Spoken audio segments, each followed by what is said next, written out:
Buenas tardes para todos. Desde el Centro de Asesoría Psicológica y Salud les damos la bienvenida al ciclo. Mi nombre es Mauricio Pérez, soy médico familiar del Centro de Asesoría Psicológica y Salud y seré el moderador del día de hoy. Nuestro espacio de diálogos para la salud en clave de formación integral tiene como objetivo favorecer reflexiones y acciones para los miembros de la comunidad educativa javeriana frente al cuidado de la salud desde una perspectiva de formación integral en el contexto educativo. Llevando a una visión y contexto global sobre nuestro tema, se debe tener en cuenta que los resultados de luchas sociales, discusiones políticas, junto con la ampliación hacia el reconocimiento de derechos económicos, sociales y culturales, se ha visto reflejado en un marco legal, nacional e internacional que avanza en garantía de derechos para las diversidades de poblaciones, lo cual lleva a que para el día de hoy las políticas sean encaminadas a incluir y a encontrar rutas de atención diferenciales y asimismo a generar acciones afirmativas para diversos grupos. En este sentido, en el enfoque diferencial, se identifican las diversas concepciones, sentidos, lógicas de vida para un pensamiento colectivo y personal que es compartido con el fin de potenciar las acciones diferenciales, las cuales llevan al uso efectivo de sus derechos y la implementación de las políticas públicas. El enfoque diferencial permite comprender y visibilizar las dinámicas de discriminación y exclusión social. Con esto llegamos a acciones para la transformación desde la equidad y el desarrollo humano. Desde la jurisprudencia, el enfoque diferencial está encaminado a propiciar que personas históricamente discriminadas y de especial protección constitucional puedan, en términos de igualdad, acceder, usar y disfrutar de los bienes y servicios de la sociedad. Este enfoque es la respuesta a un principio de justicia y equidad. Dentro de la universidad y más de quienes nos pensamos la salud en el contexto universitario, queremos poder ampliar y reconocer qué significa esto de asumir y contar con atención diferencial, qué retos representa, cómo esta aproximación contribuye con el ejercicio y el disfrute de la salud en clave de formación integral. Para esto, hemos invitado a 3 expertos que nos permitan acercarnos a los conceptos y prácticas de la diversidad e inclusión y las reflexiones, entender a qué nos referimos con el tema y dimensionar su importancia. Así las cosas, el día de hoy en nuestro ciclo estaremos conversando alrededor del tema salud, diversidad e inclusión, por lo cual tendremos 3 invitados que nos compartirán desde sus experticias reflexiones alrededor del tema. Agradecemos a los invitados su disposición para compartir sus reflexiones frente a este tema, que sabemos enriquecerá el camino para el fortalecimiento de la salud en clave de formación integral de todos los que hacemos parte de la comunidad educativa javeriana y en general de todas las personas que accedan al evento. Antes de dar inicio a las intervenciones, explicaré la metodología. La conversación la realizaremos a través de unas preguntas orientadoras con el fin de favorecer la conversación, en la cual iremos dando la palabra a cada uno de los invitados de manera alternada para que todos puedan aportar a las diferentes preguntas. Dicho esto, voy a dar inicio con la presentación de nuestros invitados. En primera instancia tenemos a Alexandra Riveros. Ella ha sido docente de educación media del sector público y ha trabajado en procesos de transversalización de la equidad de género en el sector educativo con el Instituto de Investigación Pedagógica y Educativa IDEP, con la Secretaría de Educación y la Secretaría de la Mujer. También ha trabajado en la implementación de la Cátedra de Estudios Afrocolombianos y en procesos de prevención y atención del racismo. Tuvo la oportunidad de trabajar en la implementación de modelos de educación flexible en el Catatumbo para la atención de jóvenes en riesgo de reclutamiento forzado. Asimismo, ha trabajado como consultora en la Asociación Nacional de Afrocolombianos Desplazados AFRODES para la implementación del enfoque de género en los proyectos sociales de la organización y la documentación de casos de violencia sexual en el marco del conflicto que se incorporaron al auto de la Corte 009 del 2015. El año pasado elaboró también, hizo parte del personal que elaboró el informe sobre los impactos de la pandemia en las mujeres de la asociación. En Arauca estuvo casi 2 años coordinando el proyecto de acompañamiento a sobrevivientes de minas antipersona y municiones sin explotar del departamento y en el fortalecimiento de la Asociación de Sobrevivientes de Minas Antipersona, luchando por la dignidad y la paz, ASODIC Paz. Ha sido docente universitaria. Estas experiencias coinciden con todas las que han implicado la implementación de enfoques diferenciales de acción y sin daño en la promoción de la inclusión. Continuamos con Giovanni Garzón Gil. quien es un profesional en Ciencias Económicas, contador y Administración de Empresas de la Universidad Militar Nueva Granada, especialista en Gerencia de Proyectos Educativos de la Universidad Cooperativa de Colombia y magíster en Educación de la Universidad Santo Tomás de Aquino, con amplia experiencia en el sector educativo y en proyectos relacionados con la educación inclusiva e intercultural, tanto a nivel local como a nivel nacional.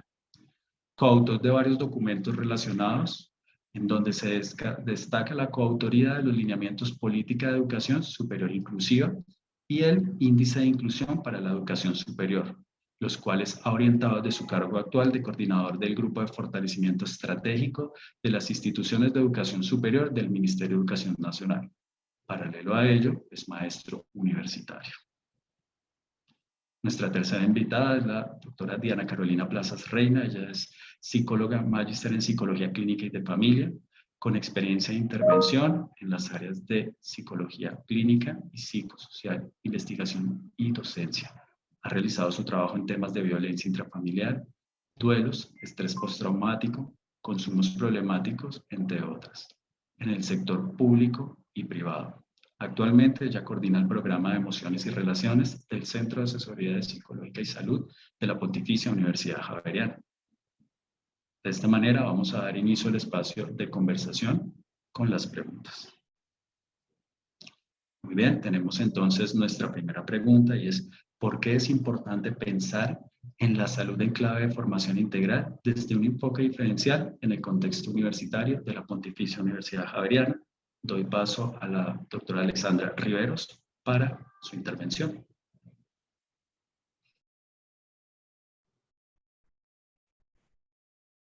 Perdón, pero esto de doctora es muy nuevo para mí, Alexandra. Pues yo tengo dos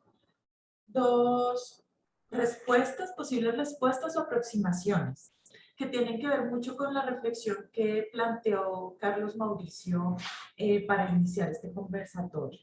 La primera es que considero que los enfoques diferenciales son como lentes, gafas, que nos permiten reconocer esas dimensiones que hacen parte del ser humano. Por lo tanto, ver qué requieren las personas para fortalecer esos procesos de formación integral. Son lentes que ayudan porque muchas cosas no son visibles desde una sola perspectiva. Esa por una parte. Y la segunda es que creo que la salud desde los enfoques diferenciales nos permite no discriminar. Permite que las personas accedan a los derechos, a los discursos, a los saberes que requiere la salud. Voy a dejarlo hasta allí. Muchas gracias, Alexandra, por la intervención. Entonces, de esta manera vamos a continuar con Giovanni Garzón. Gracias, Carlos Mauricio. Un caluroso saludo para ti, a mis demás invitadas en este espacio y particularmente a la Vicerrectoría del Medio Universitario por la invitación que se me ha hecho. Contestando la primera pregunta, yo creo que quiero primero centrarme en la categoría de formación integral que plantea la pregunta. Cada vez el sistema universitario colombiano es más consciente de la necesidad de la articulación disciplinar e interdisciplinar que necesitamos de cara a los resultados y los desafíos que enfrentan nuestros egresados. En tal sentido, la formación integral implica, entre otras cosas, reconocer ese trabajo interdisciplinar y en ese marco del trabajo interdisciplinar generar una cultura del cuidado, es decir, pensar la salud en clave del contexto universitario. Tal vez históricamente el cuidado ha estado asociado, Carlos Mauricio, a la necesidad de una formación disciplinar en el campo de la salud. Pero como sociedad cada vez más comprendemos, es una responsabilidad comunitaria de todos los que hacemos parte de un entorno, y esto toma mucho sentido en la formación integral porque la Universidad Javeriana y en general social a la comunidad y a la ciudadanía colombiana. En tal sentido, entonces, Creo que es muy importante pensar la salud efectivamente en clave de formación de cara a generar esa cultura del cuidado y por el otro lado en constituir redes de apoyo. La necesidad de pensarse el cuidado en todas sus dimensiones hace parte de la vida de cualquier tipo de sujeto independientemente de su rol. Y en un momento determinado, un apoyo podría estar en el sujeto que está acompañándome en mi contexto universitario, académico, laboral, familiar, y por tanto, entre más actores de la sociedad formados estemos y más actores seamos conscientes del cuidado, generaríamos, por supuesto, un espacio más acorde hacia la salud en nuestro contexto universitario. No me quiero referir sobre el enfoque diferencial, un poco porque Alexandra ya lo retomó, pero creo que complementa muy bien mi intervención en términos de pensarnos desde la institucionalidad y de la responsabilidad disciplinar de todos los actores de cara al cuidado. Por ahora dejaría por allí Mauricio. Muchas gracias, Giovanni. Vamos a dar paso a Diana Plazas. Bueno, pues muchas gracias también por abrir este espacio de conversación. Creo que nos enriquece mucho para los retos que tenemos también como universidad. Desde la Vicerrectoría del Medio Universitario también, pues creo que es clave, digamos, pensarnos pues la salud, de un lado con lo que dice Giovanni de la formación integral. Creo que la universidad tiene una apuesta grande de promover precisamente, de un lado, las capacidades y los recursos de todas las personas que hacen parte de la comunidad educativa javeriana, como en términos de su agenciamiento, de su toma de decisiones en temas de salud, pero también de generar un contexto que promueva, digamos, esas capacidades, ¿no? Porque sabemos que no todo puede quedar en manos del individuo cuando se trata también de agenciar su salud, sino de garantizar unos mínimos también en el entorno que permitan, digamos, que eso se dé. Y creo que la universidad allí es clave en promover, digamos, la salud y el desarrollo integral de todas las dimensiones del individuo. Entonces, creo que lo primero es que por esa apuesta que tiene la universidad, es necesario sí o sí pensarlo, digamos, desde el enfoque diferencial, ¿no? Como desde reconocer esas diversidades y esos retos que se tienen al promover también esas condiciones en el entorno y en los individuos que, por supuesto, pues somos diversos. Y creo también allí que en línea con lo que dice Giovanni, en una noción de salud que no es tampoco una salud individual, sino una salud también colectiva. Lo segundo que quisiera decir allí es que la universidad también tiene una apuesta de diversidad, ¿no? La universidad cree en la multiculturalidad, en las poblaciones, una universidad que está abierta y en conexión también con el mundo. Y yo diría que, pues si bien no podemos hablar nunca de que hay poblaciones homogéneas, pues es una cosa pues que creo que no tiene lugar en ningún espacio ni en ningún contexto, pero creo que cada vez más la Universidad Javeriana recientemente se ha abierto también a la diversidad poblacional, ¿no? Una universidad de intercambios, de regiones, de abrirse también como a distintas personas, nacionalidades. Y en ese sentido, al ser multicultural y al querer reconocer la diversidad, pues el enfoque diferencial tiene que atravesar también esas apuestas, ¿no? No podemos como abrir la puerta para que convivamos acá como si fuéramos un universo y no reconocer que la diversidad tiene que ser atendida, legitimada y correspondida como en sus necesidades.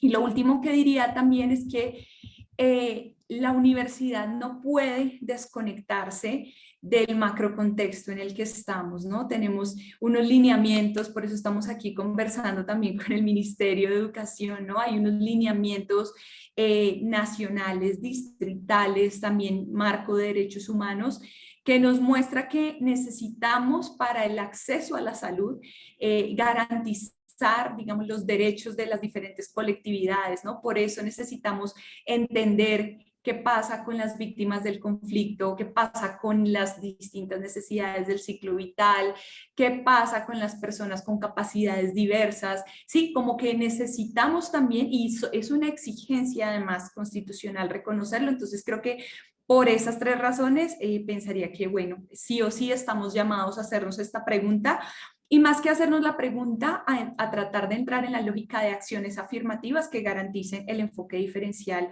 en el acceso a la salud en la comunidad universitaria. Muchísimas gracias, Diana, muchas gracias a todos, en verdad, de gran importancia tener este enfoque para poder dar esa visión holística para todo el manejo. Entonces, dicho esto, pasamos a la siguiente pregunta, que es ¿cuáles son las implicaciones que debe pensarnos desde una perspectiva diferencial en el contexto universitario? Voy a dar paso a Giovanni Garzón para que iniciemos con esta respuesta.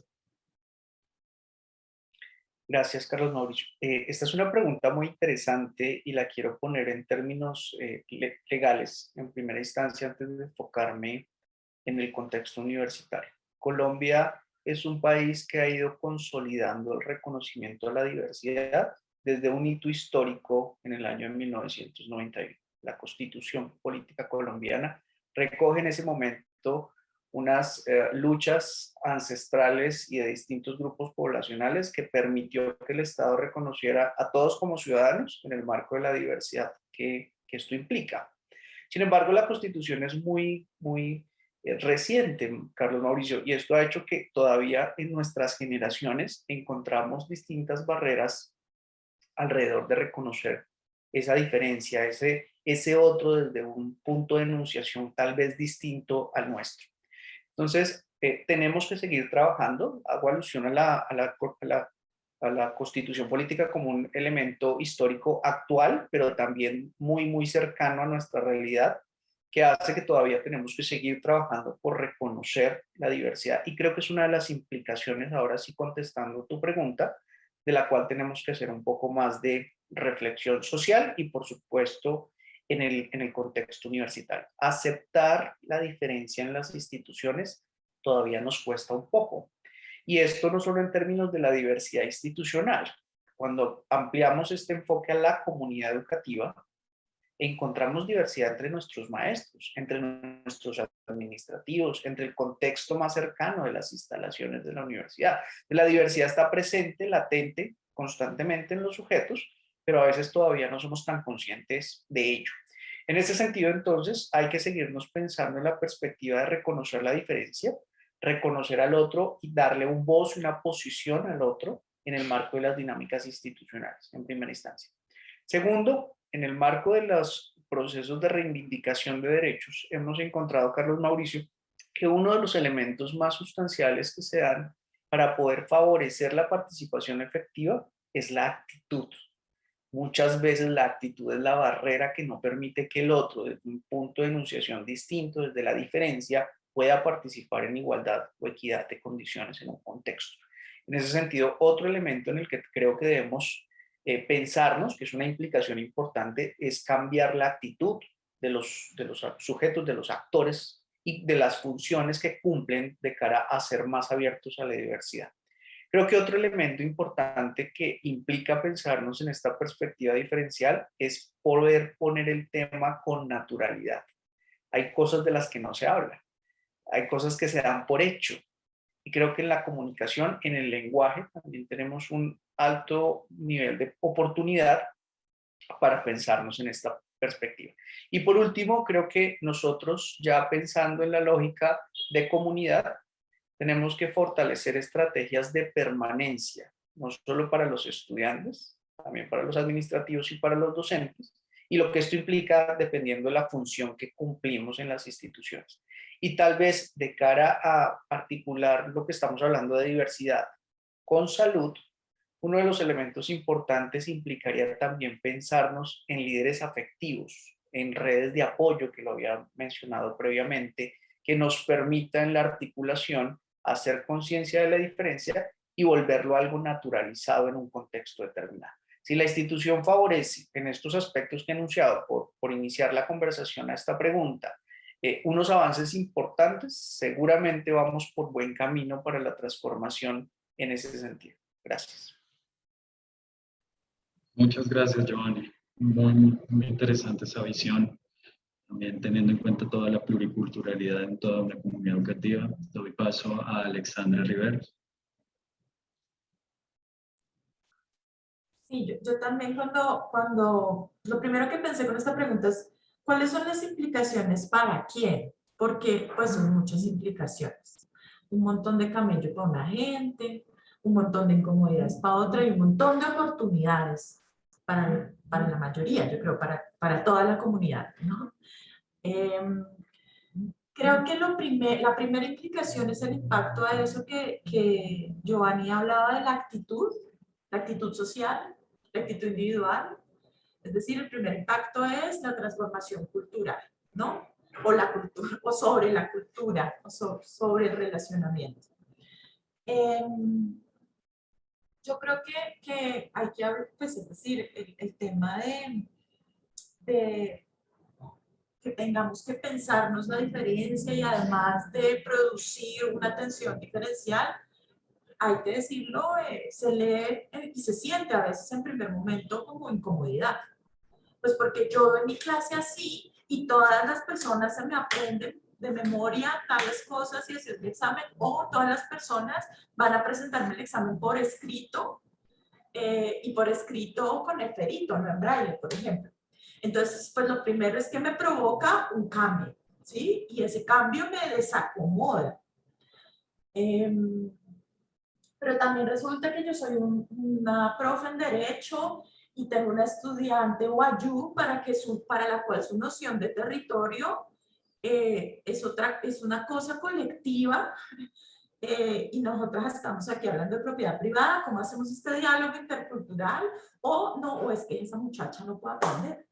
¿Sí? Entonces es estrellarme con un discurso de una manera en la que yo procedo y que necesito ampliar para que pueda contactarme con otras personas, para que otras personas lo puedan aprender o se puedan beneficiar, bueno, en fin. Entonces, bueno, ahí hay una tensión. El programa de inclusión en la universidad trabaja, por ejemplo, promoviendo temas de ajustes razonables. Y ahí vemos la oportunidad de la aplicación de lo diferencial, ¿no? Y es cuando se hace un ajuste diferencial, por ejemplo, para estudiantes con baja visión o para estudiantes con Asperger. Ese ajuste que se hace para todo el curso beneficia a todo el curso, ¿sí? Claro, el prejuicio, porque una implicación cuando hablamos esto de transformación cultural, de la actitud, es el estereotipo, el prejuicio, ¿no? Eso es lo primero que entra allí. Entonces se piensa, no, es que hacer esas cosas, eso baja la calidad educativa. Entonces, no, porque le baja la calidad de educación, ¿no? A veces la inclusión tiene por sinónimo en el imaginario bajar la calidad, cómo dañar las cosas, ¿cierto? Y eso tiene una profunda relación con una mentalidad colonial de la que somos hijas e hijos todos, ¿sí? Entonces, pero cuando aquí en la universidad hemos visto que ese ajuste que se hace beneficia a todo el grupo. Para el estudiantado, entre comillas, muy grande, es normal, y voy a usar esa palabra porque eso es lo primero que hay que remover, entender que la diversidad es lo normal, que les ha costado mucho trabajo en la historia y en la sociedad homogenizarnos, pero todas las personas se benefician del ajuste. Ahora, imaginémonos en lo personal y en este componente de formación integral, lo que es estudiar con una persona diferente a mí. Entre más radical, entre más encuentro de diferencia, pues yo más me enriquezco que cuando estoy como con la gente más similar a mí. Entonces yo creo que ahí hay unas implicaciones diversas. Para la institucionalidad, pues también hay unas en términos administrativos, de plantearse cosas, de preguntarse cosas. Yo soy de las que considera que el enfoque diferencial requiere acción afirmativa y eso es muy difícil porque pues hay muchas tensiones y resistencias en diferentes ámbitos y la acción afirmativa es muy importante justamente por lo que Giovanni decía, y es necesitamos un escenario de equidad. Primero, necesitamos ponernos a un nivel mínimo, de condición mínima para arrancar todas y todos. Entonces, oigan, yo hablo mucho, dejo hasta aquí porque si no, no veo tiempo todavía. Gracias, Alexandra. Muchísimas gracias. Doy paso a Diana Plazas. Bueno, no, muchas gracias, Alexandra, me hiciste reír con ese comentario, porque no, nos vamos apasionando también del tema y pues eso es como la consecuencia. Yo quiero como, ahora que lo mencionabas, claro, como que yo pensé en esta pregunta muy desde el para quién y me paré en la institución, ¿no? Creo que ahora que nos haces ver como esos otros para quiénes, pues claro, resulta bien enriquecedor. Yo quisiera complementar un poco como en esa línea de lo que ibas diciendo de la institucionalidad. Yo creo que una vez una institución se compromete también con asumir esta perspectiva, este enfoque diferencial, pues tiene que saber que eso hay que hacerlo bien, ¿no? Y eso lo hemos visto como en la evolución, o pues uno puede notar en otras instituciones la evolución del término, ¿no? Ahora hablamos de inclusión, pero en otros escenarios era antes la reintegración, la reincorporación, ¿no? Como otras nociones que era, bueno, acá permito que esta persona con estas capacidades distintas o esta diversidad esté, pero no se garantizaba mucho este tema de la equidad, de la igualdad, ¿no? Como de garantizar realmente un proceso inclusivo, ¿no? Donde la garantía de derechos esté para todas las personas. Entonces creo que esa es la primera implicación, ¿no? Que el reto es real, que hay que hacerlo bien y con esas acciones afirmativas que tú estabas mencionando, ¿no? Que eso no es tan fácil de hacer. Me parece que vale la pena mencionarlo, aunque estamos hablando de enfoque diferencial. Otra implicación es que esto tiene que ir ya de la mano con la interseccionalidad, ¿no? O sea, con esta manera de entender que confluyen varios factores en la manera en la que una persona experimenta la vida, ¿no? En que no solo entonces tengo que pensar ahora, y como lo dices, a veces nos genera incomodidad decir, pero ¿por qué ahora tengo que pensar un servicio en salud para orientaciones sexuales diversas? Bueno, sí, pero además tendrías que pensarlo para entonces mujeres también migrantes con orientaciones sexuales diversas, y qué pasa también si allí hay otro tema de discapacidad en esas mismas mujeres, ¿no?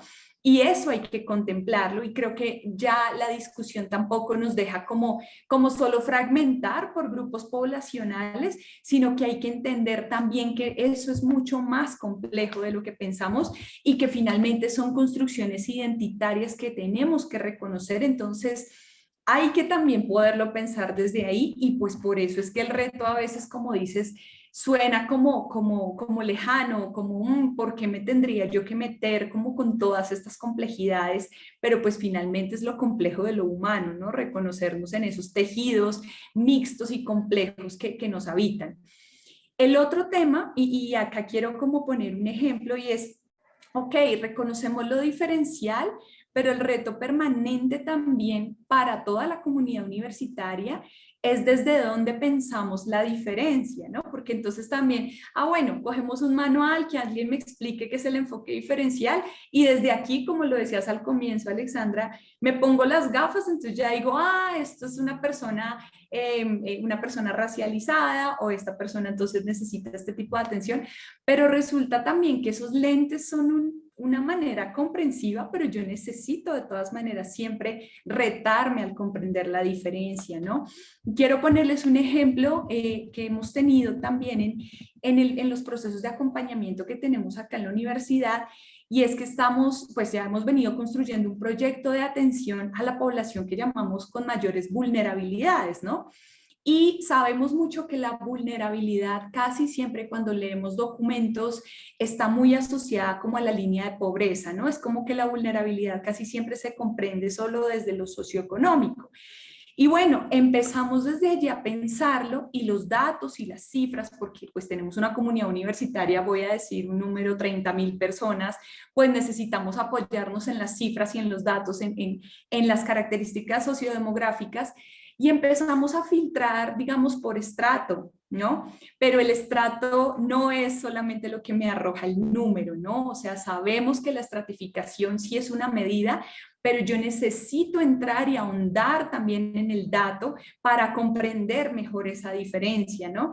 Allí hemos también reconocido que entonces la vulnerabilidad necesitamos darle alcance psicosocial, ¿no? Porque también se construye desde allí, desde las relaciones, desde los vínculos, desde las redes de apoyo, desde la historia del desarrollo de cada persona. Entonces hay como un montón de variables que creo que, claro, suena muy retador y lo ha sido, por ejemplo, con esto que les digo para nosotros, porque estamos en la pregunta de cómo comprendemos la vulnerabilidad, si queremos, en el contexto de la Pontificia Universidad Javeriana, que no es la misma vulnerabilidad de pensar la población en Montes de María, que no es lo mismo pensar la vulnerabilidad en Soacha, ¿sí? Entonces, eso también requiere, no es solo como adaptar manuales y que venga aquí el lineamiento y lo adapto, sino requiere todo el tiempo esa sensibilidad, esa capacidad de flexibilizar los modelos desde los cuales pensamos la diferencia, porque creo que no es solo como categorizar a las personas, que a veces podemos pensar en eso, y desde allí pensar que entonces como encontré un grupo de comunidad LGBTIQ+, entonces ya sé qué es lo que necesita esta población. No, incluso allí siempre hay que afinar la lectura y estar dispuestos a retarnos con ese reconocimiento de lo otro, de los otros y de la diversidad. Creo que ese sería también el punto y ya no hablo más también porque me emociono. Muchas gracias, Diana. Definitivamente, pues es un reto llevar la educación tomando en cuenta la perspectiva desde la inclusión del enfoque diferencial, pero yo creo que esto pues no solamente debe ser un reto, sino un propósito para todos.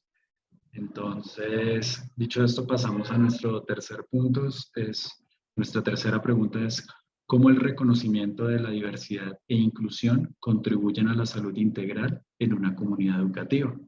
Entonces, pues Diana, ya que tú venías contándonos, pues continúa y regálanos tu visión para tu respuesta. Bueno, no, creo que esta pregunta a mí me llena también como de mucha esperanza, es decir, cómo reconocer esta diversidad e inclusión contribuye a la salud integral, pues partiría también del concepto de salud, ¿no? Como que la salud integra, pues esto que nos han separado toda la vida, que es lo físico y lo mental, pero que afortunadamente ya nos damos cuenta que no, que esto está construido conjuntamente, que somos todo un tejido vivo. Y creo que reconocernos en eso, o sea, es que la palabra ya reconocimiento de mi singularidad, de mis condiciones, de mi historia, eso ya es sinónimo de salud, ¿no? Que yo pueda acercarme a un sistema de salud y que yo no solo sea el grupo poblacional en riesgo porque tenga cierta edad y por eso me recomienden algo, o que entonces yo soy joven y entonces piensan que como joven yo ya tengo unas características y entonces hay que prevenirle solo los consumos y hay que hacerle recomendaciones sobre la sexualidad porque es joven, sino que la diversidad y el enfoque diferencial garantiza que haya una lectura también específica de quién soy yo, de cómo confluyen todos estos distintos factores en mi manera de vivir la vida.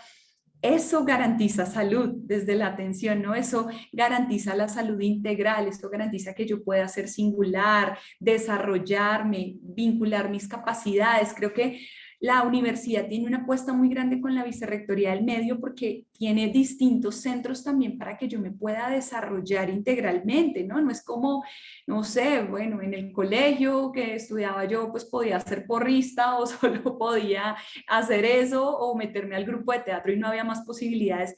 Acá hay una diversidad también para que cada quien se reconozca con lo que necesita y con lo que requiere. Entonces, ¿cómo contribuye? Creo que precisamente en eso, en que las personas puedan también encontrar bienestar. El enfoque diferencial nos ayuda y la perspectiva inclusiva también a disminuir las inequidades, a que las personas no tengan tantas barreras de acceso para un servicio a la salud, para que yo no tenga miedo de preguntar, de acercarme, para que me sienta incluida en lo que leo, ¿no? En la campaña comunicativa, me sienta identificada. Creo que eso también ayuda a que se valore mi dignidad y mi única manera de ser y estar en el mundo. Allí creo que una comunidad también que se piense esto y un poco también la salud integral también es la salud de la comunidad, ¿no? Entonces no solo ahora pensémonos en cómo se benefician los individuos, sino las colectividades, y es que podamos entonces entre todos convivir porque reconocemos la diferencia, la diversidad, ¿no? ahí hay unos retos y es que nos podamos ampliar a nuevos lenguajes, ¿no? Esto del lenguaje inclusivo, y no quiero como abrir, eso sería otra conversación, pero eso molesta, ¿no? Como por qué, sí, como si el lenguaje hubiese nacido de una mata de plátano y lo hubiéramos arrancado y fuera natural y esencialista. No, nos tenemos que transformar y el movimiento es vida y eso es lo que está pasando con esta necesidad también de incorporar estas nuevas maneras. Entonces, nos implica movimiento, nos implica asumir lo desconocido, nos implica tener protocolos, sí, para que nos orienten la atención a distintas personas, nos implica hacernos preguntas incómodas, lo que decía ahorita Alexandra, replantearnos prácticas en el aula que favorezcan también, pues como la manera de aprender, los procesos de aprendizaje de las distintas personas, convivir con eso desconocido, cuestionar nuestros juicios, ¿no? Entonces creo que en últimas, todo esto contribuye a que una comunidad universitaria pueda experimentar el bienestar, la salud y podamos entonces también estar atentos a quienes necesitan atenciones particulares porque las reconocemos, porque los legitimamos y podamos ofrecerles oportunamente alternativas también para cuidar de sí mismos y pues ahí sí prevenir, digamos, el otro extremo que es la enfermedad, ¿no? Que es como también eso, o el malestar también que pueden llegar a sentir algunas personas que a veces está muy vinculado como a esas condiciones de exclusión. Gracias. Muchas gracias, Diana. Doy paso a Alexandra Rivero.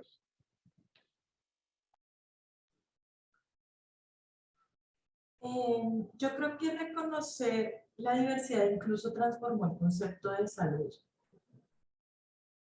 Salud ya no es no estar enfermo, salud ya es bienestar, y esa noción más grande de bienestar, de reconocimiento de derechos, pues se fue construyendo a partir de que se iba reconociendo diversidad también.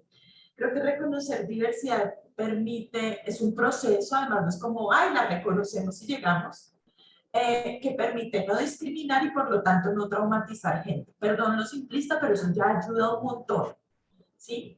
Cuando yo como una mujer gorda voy al médico y el señor no me va descartando por eso, ya me está ayudando un montón porque me da acceso a salud y además no me está haciendo sentir mal conmigo misma, produciéndome ahí unos impactos psicológicos, por ejemplo. O sea, es decir, el reconocimiento de la diversidad transforma el relacionamiento con la salud, entonces es un impacto muy chévere. Y en la universidad además creo que puede permitir producir unos saberes distintos sobre la salud, que mejoren las respuestas, que nos permitan abrir caminos investigativos, que den respuesta a las necesidades de las personas. Yo creo que ahí hay una gran oportunidad de producir un saber sobre la salud que cada vez sea también más incluyente. Creo que en efecto también traigo acá, pues es incómodo y trae unos retos, pero en una universidad creo que es un lugar en el que tiene posibilidades de crecer en muchos aspectos, ¿no? Entonces, si yo cambio esas relaciones en los entornos universitarios que fomentan el pensamiento crítico y demás, creo que estoy haciendo un aporte importante a la sociedad. Yo también creo que aquí está puesta del vicemedio en la que se trata de pensar la formación integral en unas dimensiones que le permiten a las personas tramitar sus asuntos, los que todas las personas tenemos desde diferentes lugares, desde la salud, desde el acompañamiento psicosocial, desde el arte, desde el deporte, que empieza a abrir todas estas puertas. Yo creo que ya ahí hay un buen aporte. Lo dejo hasta ahí. Bueno, también me parece muy importante, hay algo que es muy importante, que también empieza pues, a permitirnos cuestionar la patologización de todo, ¿cierto? Es decir, estos cuerpos diversos, cuando se reconocen como unos cuerpos válidos, también transforman la sociedad, ¿cierto? Cuando no tienen validez, pues muchas veces, muchas patologías que se han transformado, diagnósticos, bueno,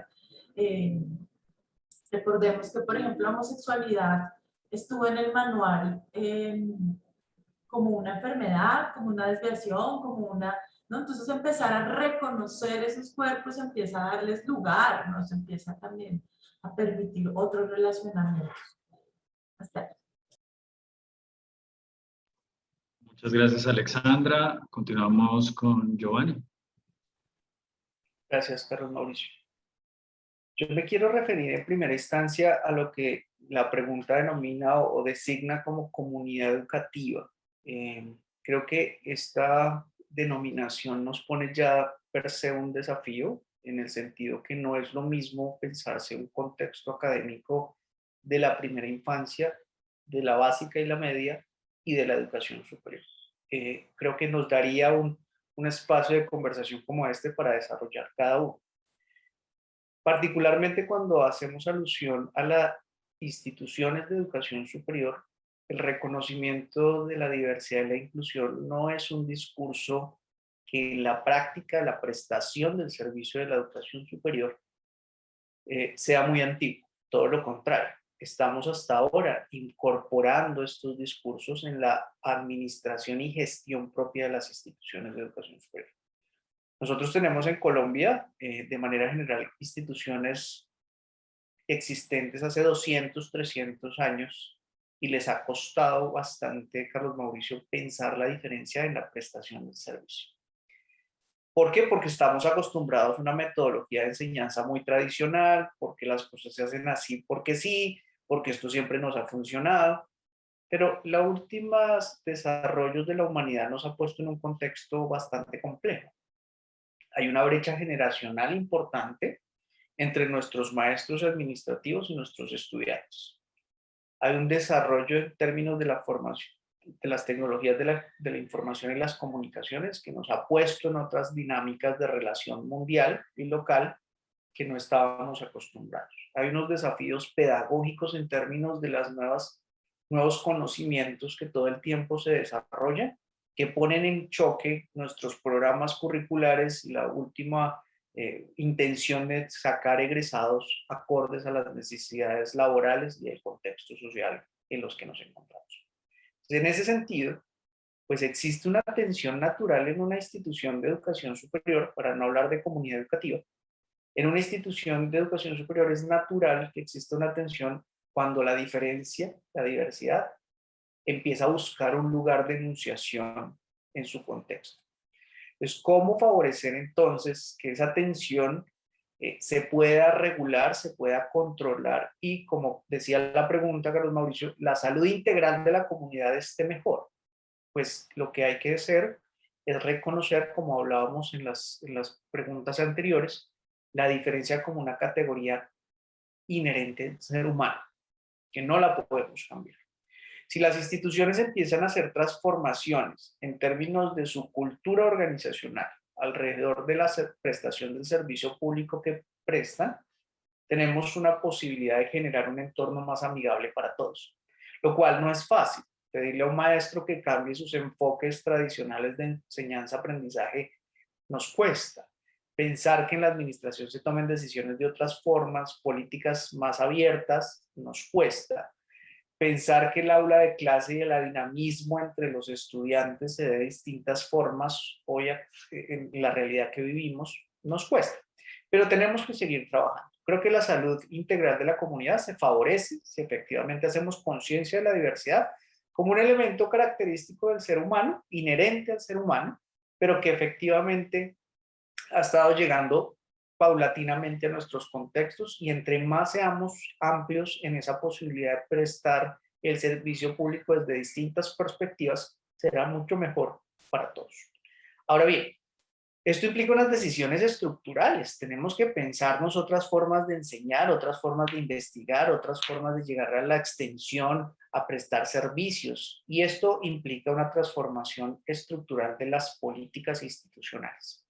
En Colombia tenemos un trabajo desarrollado colectivamente, que se llama el documento que enunciabas al principio en la presentación, Lineamientos Política de Educación Superior Inclusiva. Este documento es un insumo importante, considero yo, para que las instituciones se piensen en esa transformación estructural.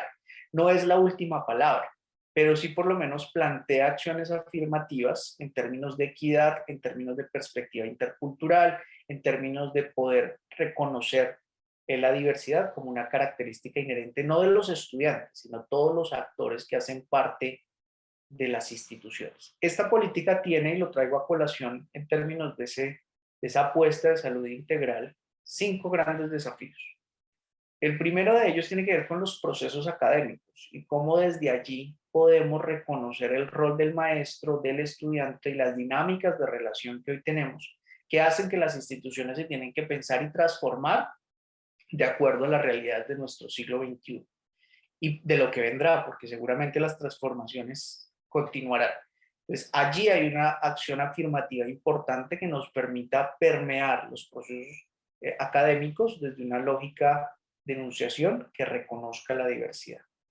Otro desafío de la política son los docentes. Un poco Alexandra en alguna intervención anterior hacía alusión al proceso de aprendizaje y enseñanza que puede ser en unos escenarios demasiado tradicional o que no reconozca otras cosmovisiones sobre un mismo concepto. Entonces el maestro sigue siendo un actor fundamental para poder reconocer la diversidad y la inclusión en un contexto universitario.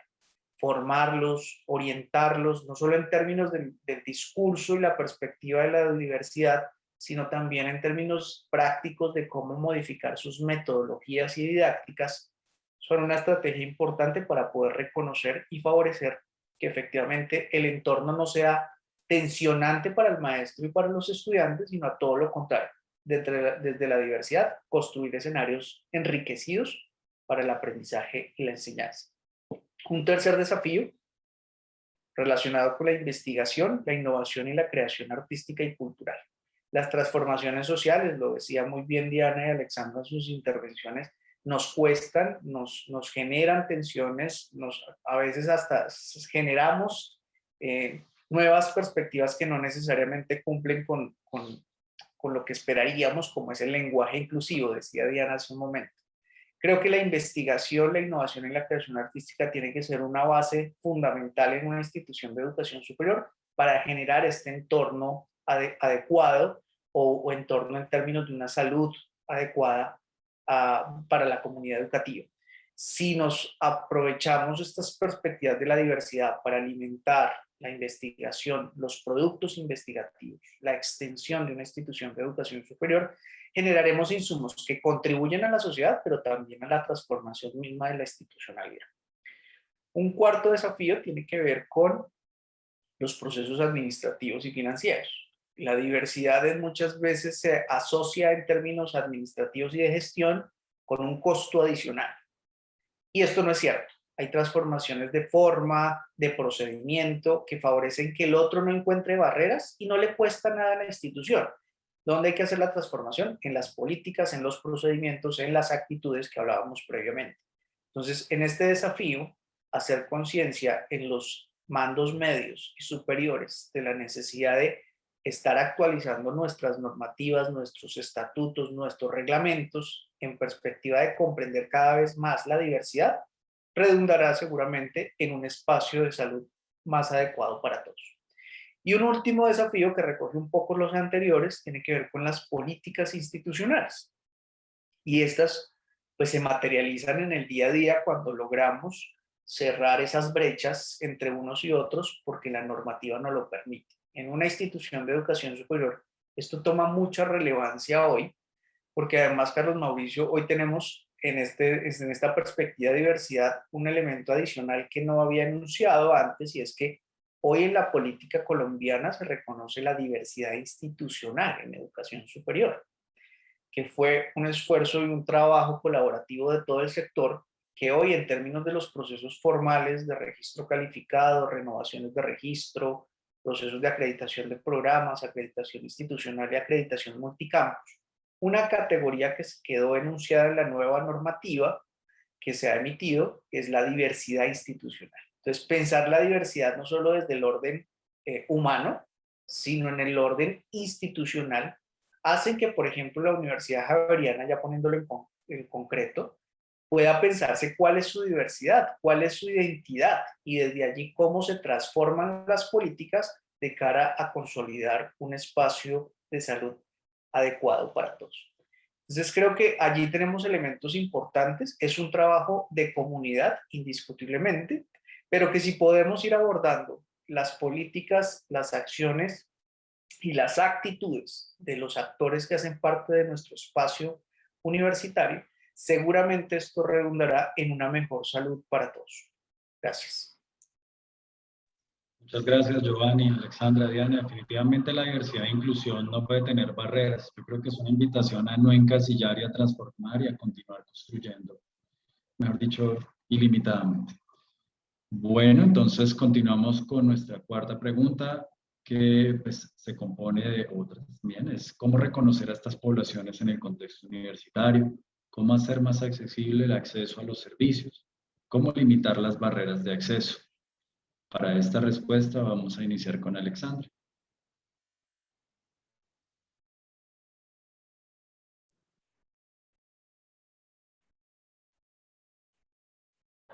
Yo creo que durante esta conversación ya se han dado ciertas pistas al respecto. ¿Cómo reconocer a estas poblaciones? Pues es que estas poblaciones somos este país, ¿no? Es decir, cuando nos situamos a pensar qué es lo pluriétnico y multicultural, pues allí estamos también pensando incluso en reconocer, por ejemplo, la cultura sorda, ¿sí? No como una condición física solamente, sino como aquí hay una producción de saber y relacionamiento, ¿no? Yo creo que el ámbito universitario, en tanto que produce saber también, tiene esa capacidad de reconocer a las personas, ¿no? A todas las personas, porque a veces también el tema de las poblaciones, hay un discurso social que relaciona población con vulnerabilidad. La vulnerabilidad es como a donde se lleva, a donde son empujadas las personas, ¿no? Por estas barreras que se han construido histórica y social y culturalmente. Entonces, pues en la universidad yo creo que primero hay que reconocer pues, que las universidades son unos escenarios históricos, producidos históricamente, que no nacen para ser inclusivos, ¿no? Como, no, que se fueron transformando. Es decir, en este país había un carnet de pureza de sangre para ir a la universidad, ¿no? Así empezamos. Y eso implica unos ejercicios de construcción allí, en cómo construimos entonces estas instituciones para que sean, y me encanta eso que hablaba de la categoría de diversidad institucional, justamente porque es como todo lo que se produce socialmente se puede transformar. ¿Cómo se hacen más accesibles los servicios? Bueno, yo no sé si se limitan las barreras, porque sino más bien cómo buscamos la eliminación de las barreras. Creo que también vale mucho preguntar y dialogar con esas poblaciones, ¿sí? Como, ¿qué es lo que le facilita a usted su saber? O sea, también en esta relación de corresponsabilidad. Por ejemplo, en los procesos de acompañamiento a estudiantes con funcionalidades diversas y discapacidades, clave preguntarle a la persona usted cómo se siente, cómo se nombra, qué necesita, y desde ahí empezar a construir con esa persona, no suponer como ay, porque esta persona no ve, es ciega más bien, entonces esta persona necesita aquí y la infantilizo o tengo porque eso también implica, eso es un ejercicio de violencia, sino que reconocer que esta persona tiene todo un potencial que desarrolle y que ya sabe también que requiere. Creo que es importante cuestionar más bien. Yo cuando pienso en poblaciones digo, bueno, ¿y quiénes no somos poblaciones? ¿No? Más bien cuestionar cualquier noción de normalidad, de centro, de neutralidad, ¿cierto? Creo que eso es creo que eso es muy potente para empezar a eliminar estas barreras y a posibilitar el reconocimiento. Yo creo que en la universidad, en estos momentos, yo estoy muy a la expectativa porque hay unos llamados, no solo desde la política pública, sino también desde estos documentos y discursos que le son muy importantes a la universidad, como el Pacto Educativo Global, en el que el Papa hace un llamado especial como a quienes se presta el servicio educativo, qué estamos haciendo con este servicio educativo, cómo necesitamos transformarlo porque esto está inconvivible, ¿no? Entonces, creo que yo estoy muy a la expectativa porque veo que la universidad adhiere a este pacto y como ver cuáles son las oportunidades que nos da. Yo creo que si hay cambios que no implican costos, estoy de acuerdo, muchísimos. Digamos que la mayor barrera es el estereotipo y el prejuicio. Esa es como la más grande. Cuando ahí se modifican, aquí se hacen cosas maravillosas. También creo que es muy importante decir acá que hay que reconocer, al menos que en mi pequeña trayectoria en la Universidad Javeriana, la mayoría de profes se han dispuesto al ajuste y lo hacen y entonces construyen una nueva metodología, construyen un recurso y eso es muy importante. Es decir, la gente también es chévere, ¿cierto? Y además la capacidad de innovación pedagógica es bien importante. ¿Cómo reconocemos eso? Lo socializamos, lo difundimos, creo que eso es una cosa clave, ¿sí? Como la experiencia de un curso por un estudiante, empezamos a documentarla, sistematizarla para compartirla y que se vuelva un voz populi.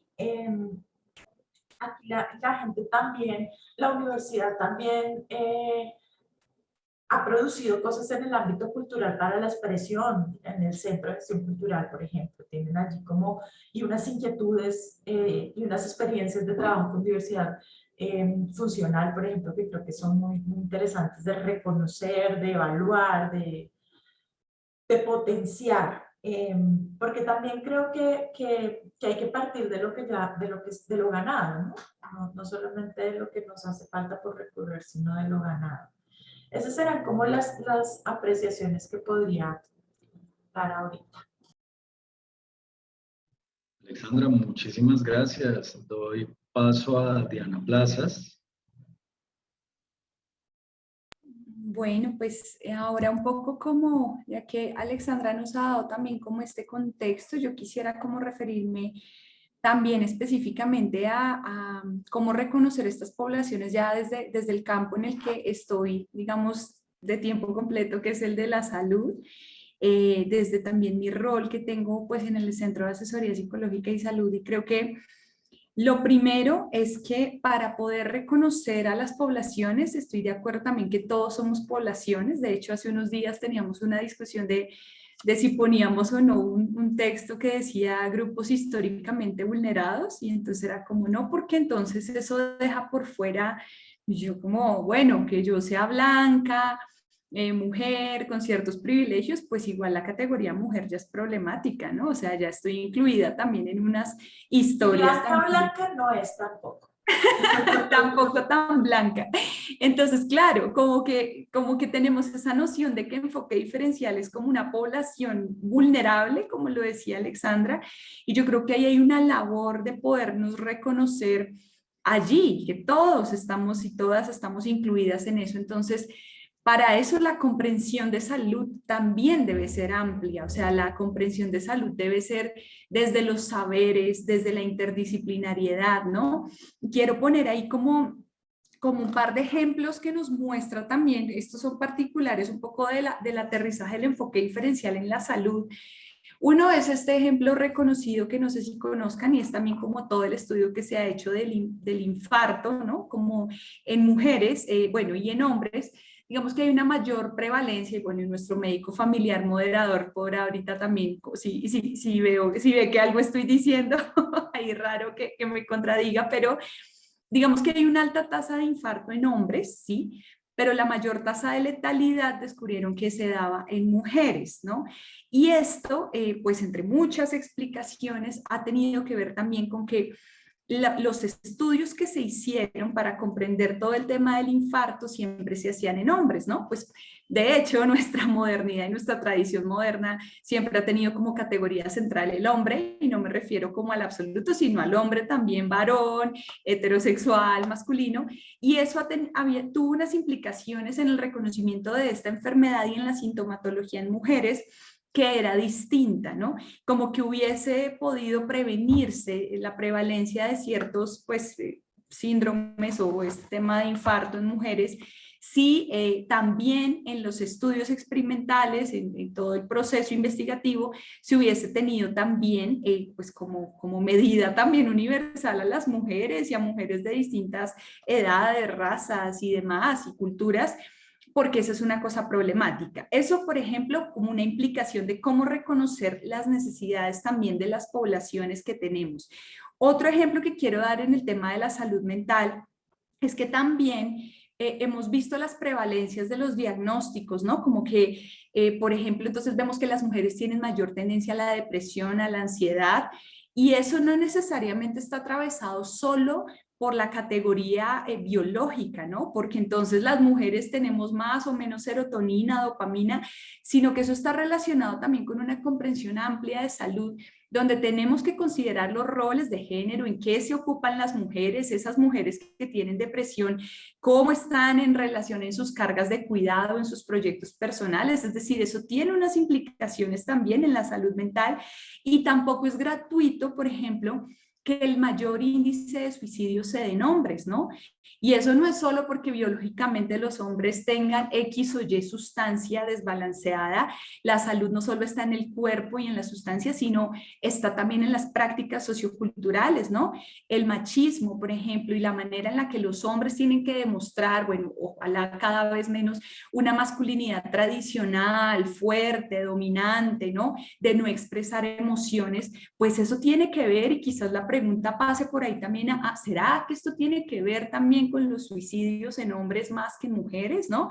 Entonces creo que la pregunta viene allí también a cómo limitar, cómo quitar esas barreras de acceso. Pues creo que primero con nuestras barreras de pensar la salud desde una sola disciplina o desde una sola dimensión. Necesitamos ampliar la comprensión para hacer unas lecturas de realidad de los jóvenes. Entonces, como son jóvenes, a todos hay que darles métodos anticonceptivos porque no se cuidan, ¿no? Este tema tan problemático, y Giovanni, que está en el Ministerio de Educación, sabrá, pues este tema en los colegios de embarazo adolescente, ¿no? Como esa categoría que ha centrado a chicas, a jóvenes en cierta edad, y que pareciera que el problema es como de ellas, sin reconocer que eso es un problema quizás de salud pública, pero desde dónde lo comprendemos y cuáles son los actores allí implicados. Entonces creo que ahí hay unas preguntas clave que tenemos que hacernos siempre cuando ofertemos o cuando pongamos servicios también a la disposición de las poblaciones. Necesitamos ser específicos, necesitamos reconocer necesidades. Como lo decía ahorita Alexandra, necesitamos hablar con las personas, ampliar las categorías que la literatura nos vende, no leer al joven, ¿no? Que día escuchaba una canción que siempre una cosa es el indio y otra cosa la antropología, ¿no? O sea, una cosa es la categoría como de la disciplina, pero otra cosa es acercarme e intentar entender las prácticas que están allí para poder ofrecer servicios. Entonces, en eso tenemos un reto desde la prestación de servicios de salud, que creo que allí podemos hacer la diferencia.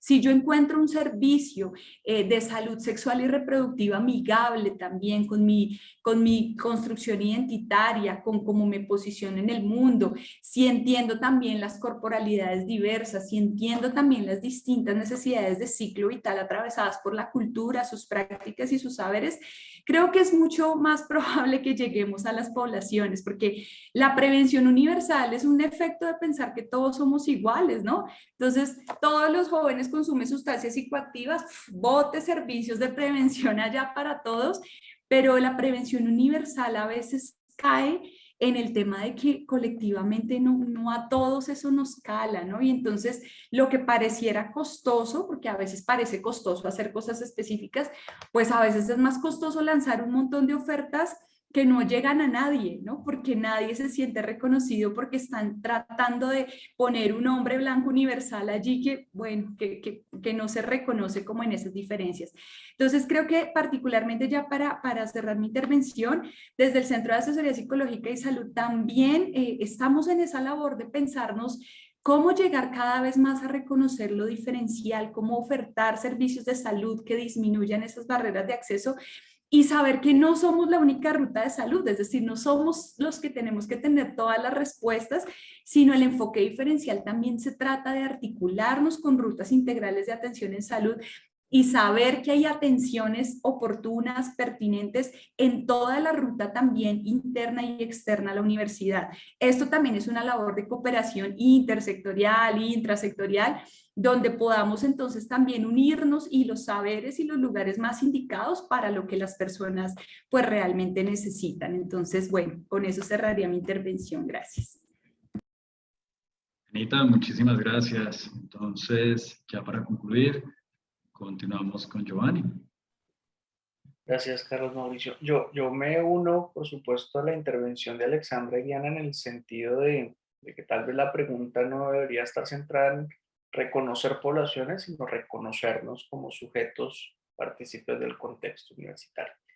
Con esa claridad, creo que lo primero que tenemos que hacer para reconocernos es conocernos, autoconocernos. Creo que un ejercicio que socialmente, un poco en la lógica que plantea Diana, de imposición social de unos roles, masculino, femenino y unas funciones sociales en esa lógica, no nos conocemos. Es impresionante cuando uno puede hacer ejercicios de análisis y entender que somos muchas dimensiones que nos hacen ser lo que somos. Entonces, en el nivel individual, hacer procesos de autorreconocimiento, por supuesto acompañado de profesionales en el campo mucho mejor, sería excelente.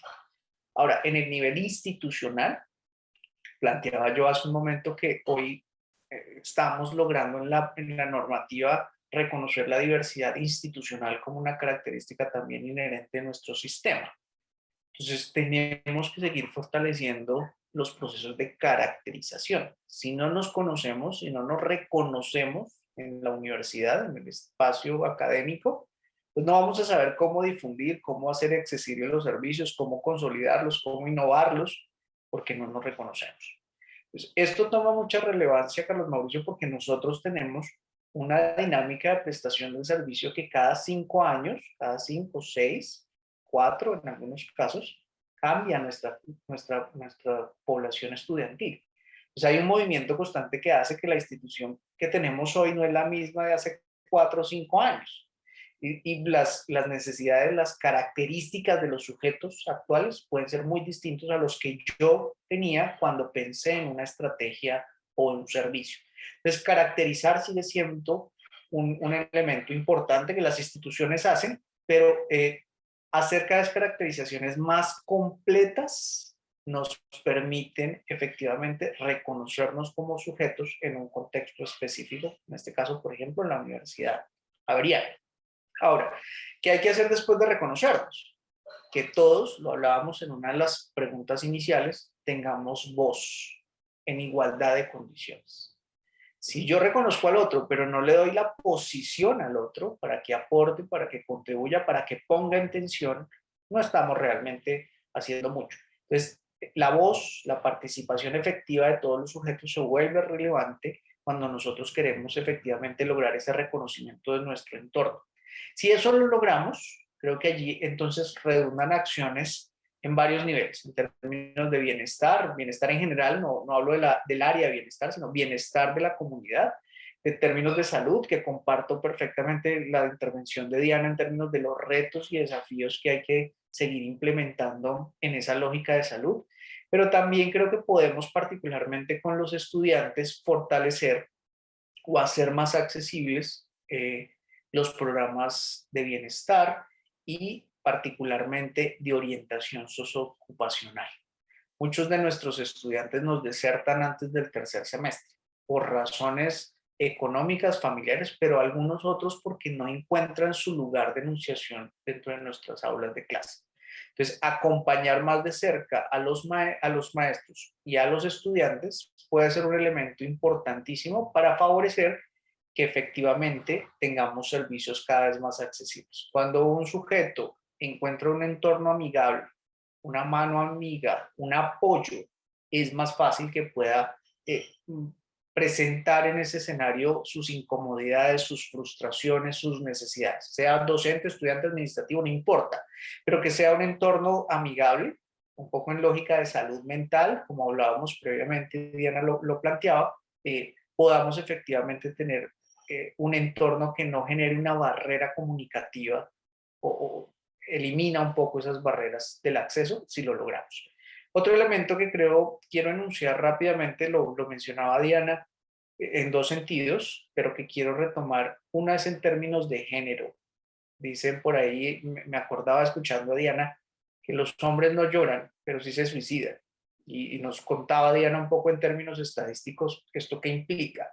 Creo que el reconocernos también implica reconocer particularmente la categoría de género biológico en términos de las funciones sociales, las presiones sociales que tenemos unos y otros, y cómo desde allí también se pueden hacer servicios y procesos de comunicación distintos o con enfoque diferencial para unos y otros y favorecer efectivamente el acceso a los servicios que se planteen para cada población. Y finalmente, ampliando un poco también un aporte importante de Diana, creo que un ejercicio que hay que hacer es la articulación dentro de las instancias de la institucionalidad con otros sectores y particularmente con las familias, que se ha vuelto una figura ahora habitual en las instituciones de educación superior, más cuando en los últimos años ya tenemos estudiantes a partir de los 14 años, ya nos están llegando jóvenes, pero también niños a las instituciones educativas.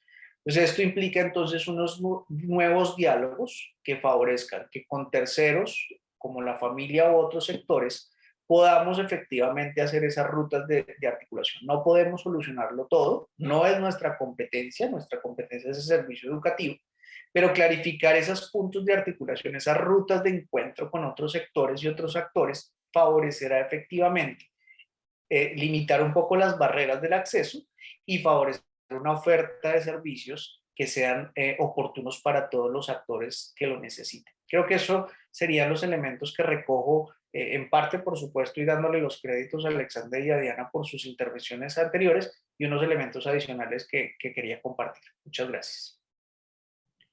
Giovanni, muchas gracias. En definitiva, esta conversación aterrizó conceptos claves para comprender el enfoque diferencial, su importancia y rol para los servicios ofertados, el conocimiento de la comunidad y el autoconocimiento.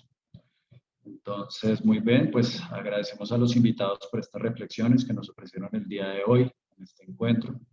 Estamos seguros de que esta conversación y las reflexiones suscitadas nos aportan elementos y comprensiones importantes para seguir construyendo puentes entre la salud, el arte, la cultura y asimismo continuar enriqueciendo el abordaje y la comprensión del ser humano desde una mirada integral. Para todos, que terminen de tener una feliz tarde.